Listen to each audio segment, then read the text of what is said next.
Podem sentar-se. Leitura da Epístola de São Pedro, apóstolo, para o 5º domingo, depois de Pentecostes.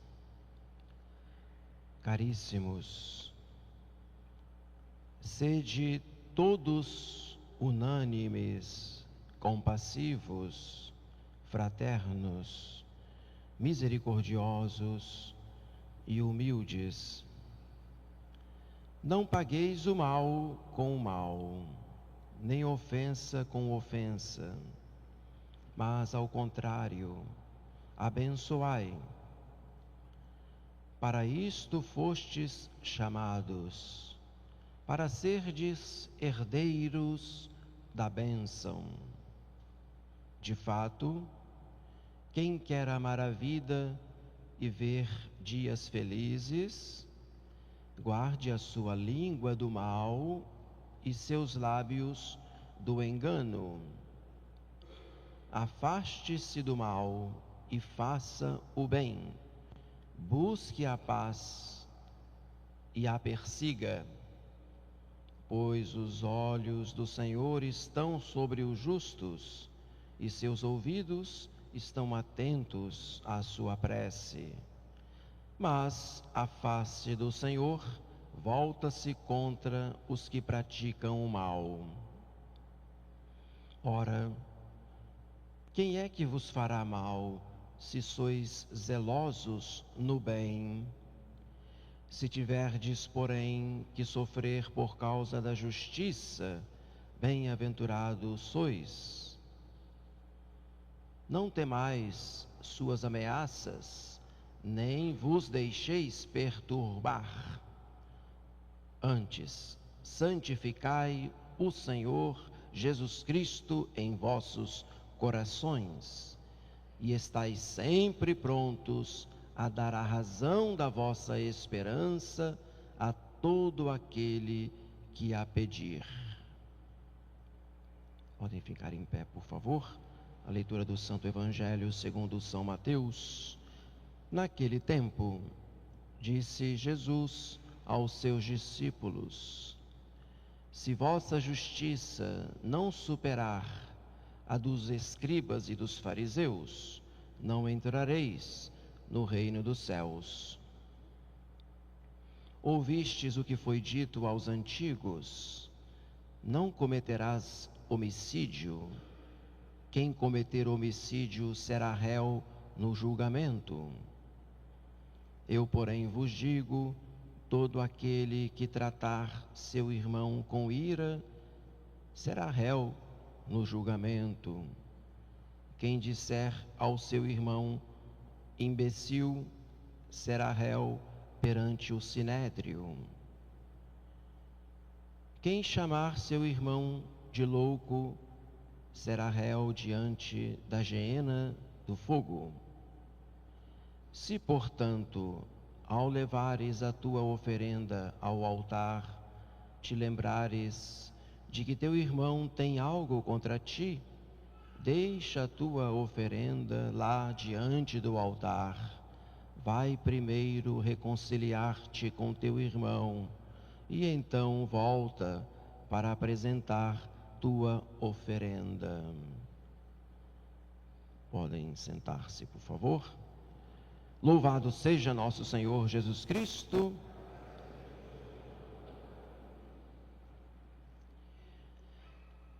A primeira pergunta que devemos fazer no início desta Santa Missa, afinal estamos começando a missa, né? Agora é a preparação ainda para a missa propriamente dita, que vai começar somente no ofertório, depois a consagração e vai culminar com a comunhão. Agora estamos no início, estamos na preparação, é a liturgia da palavra, quando escutamos as leituras. Obviamente, antes de nos arrependermos, pedirmos perdão, como de fato fizemos no início, para o padre subir ao altar, poder cantar o Glória, ele precisou pedir misericórdia a Deus. Mas todo esse conjunto aqui, desta cerimônia inicial, é para que a nossa alma possa se dispor melhor para depois, na hora do ofertório, na hora do sacrifício, na hora da comunhão, nós tenhamos as condições necessárias para agradarmos a Deus. Menos mal que nosso Senhor é que oferece o sacrifício perfeito e agrada o Pai, porque Ele é Deus, porque Ele é santíssimo. Mas nosso Senhor também quer contar com as nossas disposições, e aí, é claro, cada um deve se perguntar com que disposição agora você se encontra diante do altar, se tem a devida humildade, se tem o coração em paz, se já dissipou as trevas dos maus pensamentos, se deixou de lado, lá fora, bem longe, os ressentimentos, os rancores, as mágoas. Portanto, segundo o que fala São Pedro, que nós devemos ser misericordiosos, fraternos, humildes, unânimes, quer dizer que todos nós tenhamos nesta missa as mesmas disposições.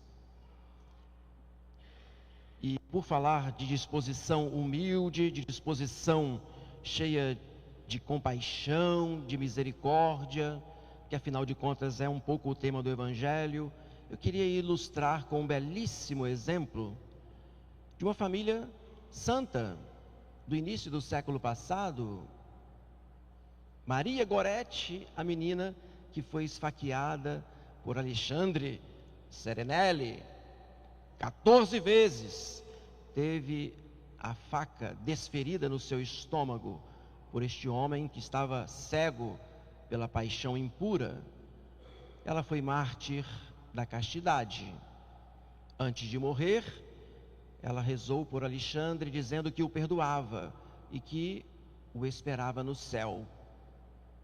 Morreu, portanto, santamente, e a sua mãe, Dona Assunta, uma mulher sofrida, porém de muita fé, que compreendia ali os desígnios de Deus, que sabia tirar o bem de uma tragédia.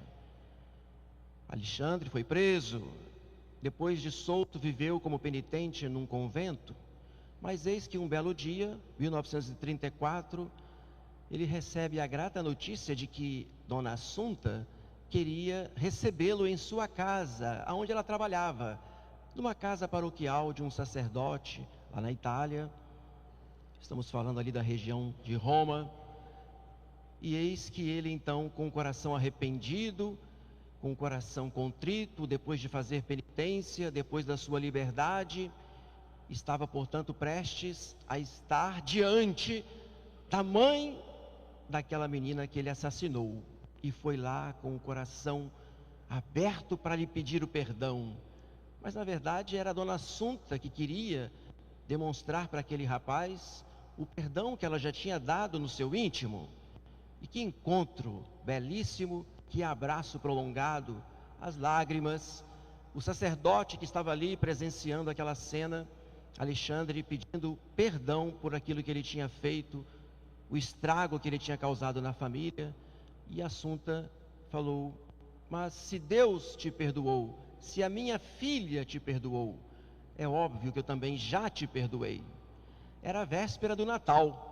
E aí puderam passar aquela noite do nascimento do Senhor em santa paz, em santa alegria, respirando os ares do perdão, da misericórdia. Essas disposições que os santos nos ensinam.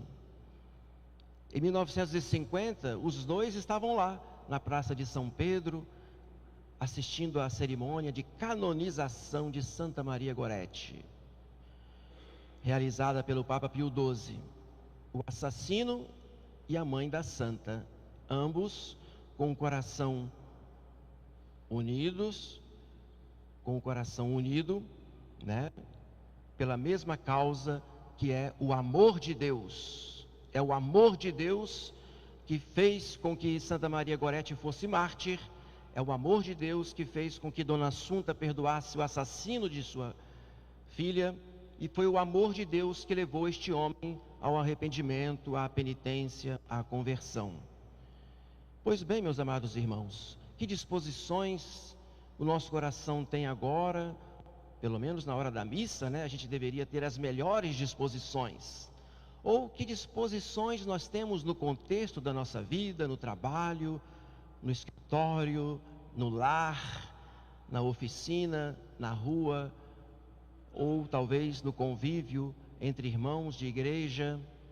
Como é que nós nos comportamos se temos de fato as disposições dos santos de humildade, de fraternidade, de misericórdia, de compaixão?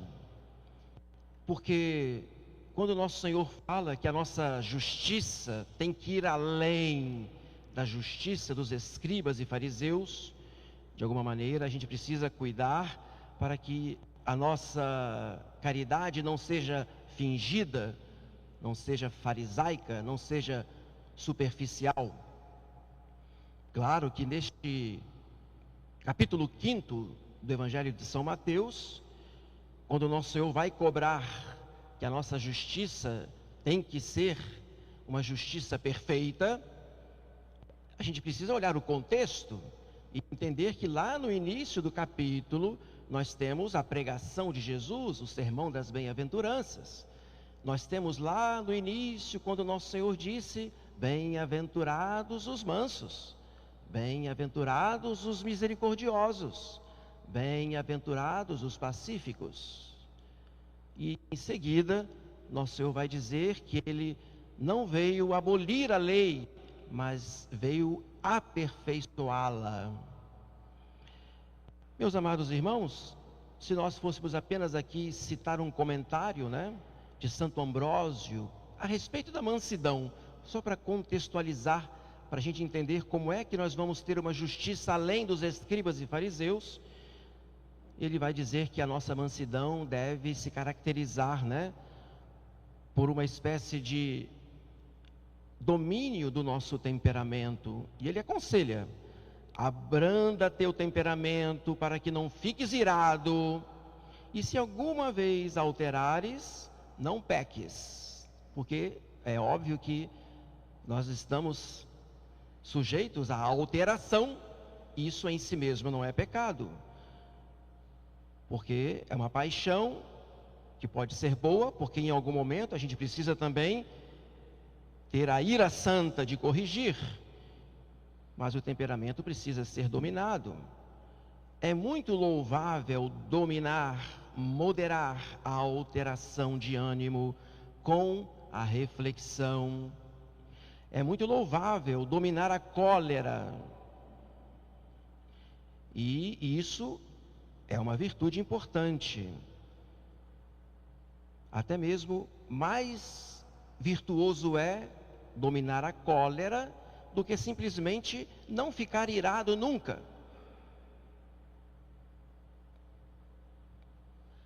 Nós precisamos ter, portanto, as ocasiões e a luta contínua para que nós tenhamos merecimento. E eu sei, cada um tem aqui as suas disposições, temperamento impulsivo, irascível, mas isso é bom, porque você tem a ocasião de poder praticar a virtude e de conter a cólera. É um exercício diário. Mas se nós fôssemos comparar aqui com relação à misericórdia, quando o nosso Senhor fala que nós devemos ser misericordiosos para alcançarmos a misericórdia, aí quem vai nos explicar é São Jerônimo, que vai dizer que nós não podemos nos contentar em ser misericordiosos, em apenas ajudar alguém com uma moeda, por exemplo, com uma esmola, mas a misericórdia vai envolver o nosso relacionamento, no momento em que nós devemos dar o perdão e ter paciência com os defeitos alheios. E aí São João Crisóstomo, quando vai falar da bem-aventurança,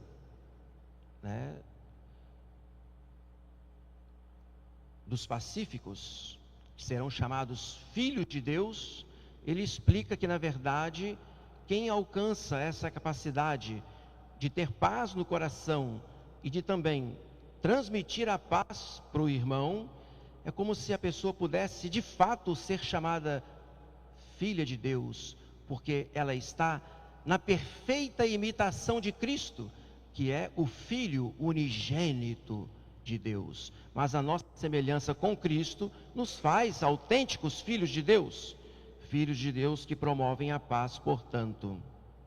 E é nesse sentido que nosso Senhor não veio abolir a lei, mas veio aperfeiçoá-la, porque Ele fez de uma maneira perfeitíssima essa reconciliação do homem com Deus, obtendo a paz para o mundo. É óbvio que o mundo não está em paz, porque o mundo rejeita Cristo, mas nosso Senhor alcançou pela sua vida, pela sua morte, pela sua redenção, a possibilidade de que os homens sejam reconciliados com Deus. E aqui está, portanto, aquele homem que foi verdadeiramente pacífico, que pode ser chamado o Filho unigênito de Deus. Mas nós, que devemos imitar Jesus Cristo, portanto, somos chamados a não abolir a lei, mas a cumpri-la, e não cumpri-la simplesmente como os fariseus e escribas, que cumpriam sim, mas cumpriam apenas a lei de Moisés, e não tiveram atenção para o mandamento novo que Jesus veio instituir. Por isso que nosso Senhor não veio abolir, mas veio aperfeiçoar a lei, e por isso que no Evangelho nosso Senhor vai dizer que para a pessoa ser condenada, ela não precisa somente matar alguém, cometer um homicídio, mas até mesmo se a pessoa guardar mágoa, se a pessoa guardar ódio, se a pessoa rejeitar o irmão, se portanto tiver aquele sentimento de desprezo e de revolta contra alguém, a ponto de xingar a pessoa e chamá-la de imbecil. Vejam, meus amados irmãos, que a perfeição que Jesus vem trazer é que nós possamos amar os nossos irmãos muito mais além do que aquele amor pelo qual a pessoa simplesmente evita não matar. Não, mas é preciso também saber perdoar de maneira perfeita. É preciso saber ter um coração humilde, manso, compassivo, a ponto de você, portanto, ter essa caridade heróica de tratar as pessoas com toda a virtude necessária, né? Eu sei que não é fácil na prática, mas se nós quisermos, portanto, ter uma virtude, uma justiça, além dos escribas e fariseus, nós precisamos alcançar a perfeição do mandamento novo, perfeição esta que Jesus nos dá pelo seu testemunho, pelo seu exemplo, porque Ele deu a vida pelos seus irmãos. Não vamos amar verdadeiramente se nós não formos capazes também de darmos nossa vida pelos outros. Por isso aqui, para concluir, São João Crisóstomo também tem uma frase muito importante, né? Que quando nosso Senhor fala que se por acaso nós chegarmos aqui no altar para oferecermos, claro, como nós vamos fazer agora através da missa, né? O nosso sacrifício, em união com o sacrifício de Jesus. Porém, se nós nos lembrarmos que temos algo, né, de discórdia, de rancor, de mágoa, não só no nosso coração, mas também no coração do irmão a quem nós ofendemos, nosso Senhor fala de maneira bem clara que é necessário que nós nos retiremos e que antes nós façamos a reconciliação para depois irmos de novo ao altar para oferecer o nosso sacrifício. São João Crisóstomo, ele fala que Deus dá tanta importância para essa reconciliação, para essa fraternidade, para esta caridade recíproca, que Ele dispensa o seu sacrifício, de alguma maneira, e pede que nós saiamos, para primeiro vivermos a caridade, e para depois voltarmos e oferecermos a nossa oferta, né? Entregarmos a nossa oferta. Por isso é importante que agora examinemos mais uma vez o nosso interior e para sabermos de fato se nós estamos vivendo, né, a mansidão, a misericórdia, e se estamos cultivando a paz, e se estamos, portanto, vivendo a perfeição da lei, que é amar os irmãos como Cristo amou. E aí vale a pena então lembrar que existe uma importância semelhante, né? A missa é importantíssima, mas a reconciliação, ela pode tornar-se até mesmo mais importante, porque é necessário a reconciliação primeiro, né? para depois acontecer o sacrifício perfeito.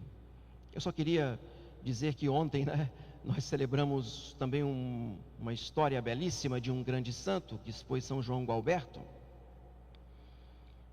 Ele perdeu um irmão que foi assassinado, e depois ele passou a vida inteira praticamente, não digo a vida inteira, mas por longos anos, alimentando aquele ódio, e a sua ideia fixa era assassinar aquele homem que havia matado o seu irmão. E num belo dia, os dois se encontram, numa estrada estreita, aonde aquele assassino não tinha como escapar. E eis que, portanto, chegou a hora, tão desejada por João Gualberto, quando ele iria se vingar, do assassino do seu irmão. Mas que surpresa não teve João Gualberto quando aquele homem se ajoelhou e lhe pediu perdão, dizendo que naquele dia, porque era Sexta-feira Santa, por causa da paixão de Cristo, em honra do sangue de Jesus derramado na cruz, ele implorava que João Gualberto tivesse piedade. E isso foi como se fosse uma espada que se desferiu ali no coração de João Gualberto, porque Cristo lhe deu o arrependimento instantâneo de sua ira, e eis que ele se ajoelha e abraça e oferece àquele homem o perdão. Levantando-se daquele lugar, ele se dirige à primeira igreja e diante do crucifixo, ele implora a Jesus o perdão. E Nosso Senhor, para provar que estava lhe dando o perdão, a imagem do crucifixo inclina a cabeça. João Gualberto então entende que o perdão de Cristo estava sendo dado para ele. Ele vai se consagrar a Deus na vida monástica e vai se tornar beneditino. Portanto, aqui é o exemplo de alguém que também soube viver a partir de um perdão dado, a partir de um perdão concedido. E nós também não saberemos viver a nossa vida espiritual, a nossa espiritualidade católica, se não soubermos dar o perdão este que tantas vezes recebemos na misericórdia infinita de nosso Senhor. Então, que a Virgem Santíssima, Mãe e Mestra da Caridade, nos dê a graça de nos aperfeiçoarmos cada vez mais nestas virtudes importantes para a nossa salvação eterna.